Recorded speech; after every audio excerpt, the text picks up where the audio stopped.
Hello అందరికీ. So ఇవాల్టి మన హెల్తీ రెసిపీ వచ్చేసరికి మునగాకు పెసరపప్పు ఫ్రై అనమాట. దీనివల్ల మనకి చాలా హెల్త్ బెనిఫిట్స్ ఉన్నాయండి. మన హెయిర్‌కి, ఐస్‌కి, స్కిన్‌కి అండ్ దాంతో పాటు ఇమ్యూనిటీ అండ్ హిమోగ్లోబిన్ లెవెల్ కూడా దీంతో బాగా పెరుగుతుందనమాట. సో దీనికి కావాల్సిన ఇంగ్రీడియంట్స్ అన్ని నేను స్క్రీన్ మీద చూపిస్తున్నాను. వీడియోనైతే ఎక్కడ స్కిప్ చేయకుండా నోట్ అయితే చేసుకోండి. సో ప్రొసీజర్‌లోకి వెళ్ళిపోతే ఫస్ట్ ఒక బౌల్ తీసుకొని మనం క్లీన్‌గా వాష్ చేసి పెట్టుకున్న మునగాకులో ఒక half tea glass water add చేసుకొని 1 tablespoon of salt, 1 tablespoon of పసుపు యాడ్ చేసుకొని మూత పెట్టుకొని మరిగించుకోవాలి.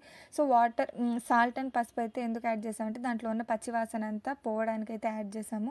అండ్ నెక్స్ట్ అది బాయిల్ అయ్యేలోపు మీన్వెల్ ఒక చిన్న మిక్సీ జార్ తీసుకొని 4 టేబుల్ స్పూన్స్ ఆఫ్ కారం, 5 to 6 వెల్లుల్లి రెబ్బలు వేసుకొని దీన్ని కూడా గ్రైండ్ చేసి పక్కన పెట్టుకోవాలి. అండ్ దాని తర్వాత ఒక ప్యాన్ తీసుకొని ప్యాన్ హీట్ అయిన తర్వాత దీంట్లో మనకు సరిపడా ఆయిల్ అనేది యాడ్ చేసుకోవాలి. ఈ ఆయిల్ హీట్ అయిపోయిన తర్వాత మనం రెగ్యులర్గా యూజ్ చేసే పోపు గింజలు ఏవైతే ఉన్నాయో అవి కూడా 2 to 3 టేబుల్ స్పూన్స్ యాడ్ చేసుకోవాలి. ఆవాలు, జీలకర్ర, పెసరపప్పు అండ్ శనగపప్పు కూడా యాడ్ చేసుకొని దీన్ని గోల్డెన్ బ్రౌన్ కలర్ వచ్చేదాకా ఫ్రై చేసుకోవాలి. ఇవి కొంచెం ఫ్రై అయిపోయిన తర్వాత కరివేపాకు అండ్ ఎండుమిరపకాయలు అండ్ మనం కట్ చేసి పెట్టుకున్న ఆనియన్స్ కూడా వేసి వీటిని అయితే బాగా ఫ్రై చేసుకోవాలి. ఆనియన్స్ మెత్తగా అయ్యేదాకా వీటిని అయితే ఫ్రై చేసుకోవాలి. అండ్ దాని తర్వాత దీంట్లో 1 tablespoon of salt and 1 tablespoon of పసుపు కూడా యాడ్ చేసుకొని దీన్ని మళ్ళీ బాగా ఫ్రై చేసుకోవాలి. ఇవి కొంచెం ఫ్రై చేసుకున్న తర్వాత ఆల్రెడీ మనం ఒక హాఫ్ అన్ అవర్ ముందు నానబెట్టుకున్న పెసరపప్పు ఏవైతే ఉందో అవి కూడా యాడ్ చేసుకొని ఫ్రై చేసుకోవాలి. ఇప్పుడైతే దీంట్లో హాఫ్ టీ గ్లాస్ కంటే ఎక్కువ వాటర్ అనేది యాడ్ చేసుకోవాలి. వాటర్ యాడ్ చేసిన తర్వాత దీన్ని అయితే మూత పెట్టేసి బాగా మరిగించుకోవాలన్నమాట. ఇక్కడ మనం యాడ్ చేసుకున్న వాటర్ అంతా ఇంకిపోయిందనమాట. ఇక్కడైతే ఒకసారి చెక్ చేసుకోండి మనం యాడ్ చేసిన పెసరపప్పు మెత్తగా బాయిల్ అయిందా లేదా అనేది.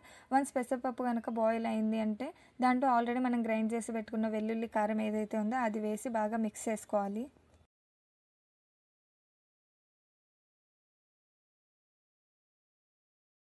ఇప్పుడు దీంట్లో మనం ఆల్రెడీ బాయిల్ చేసి పెట్టుకున్న మునగాకు ఏదైతే ఉందో అది వేసి బాగా మిక్స్ చేసుకోవాలి. దీనికంటే ముందు మనం యాడ్ చేసిన వెల్లుల్లి కారం ఏదైతే ఉందో అది మొత్తం ఆకుకి పట్టించేలాగా దీన్ని అయితే బాగా కలుపుతూ ఫ్రై చేసుకోవాలి. సో చూస్తున్నారు కదా, ఇక్కడ మనం యాడ్ చేసిన వాటర్ అంతా డ్రై అయిపోయి మనం ప్రిపేర్ చేసుకునే ఫ్రై అనేది రెడీ అయిపోయింది. ఇది ఓన్లీ రైస్లోకి తిన్నా, లేకపోతే ఓన్లీ ఫ్రై తిన్నా, లేకపోతే చపాతీ ఆర్ పుల్కాల్లోకి తిన్నా చాలా అంటే చాలా టేస్టీగా ఉంటుంది. సో మునగాకు పెసరపప్పు ఫ్రై అయితే రెడీ అయిపోయింది. సర్వింగ్ బౌల్లోకి తీసుకొని సర్వ్ చేసేసుకోవడమే.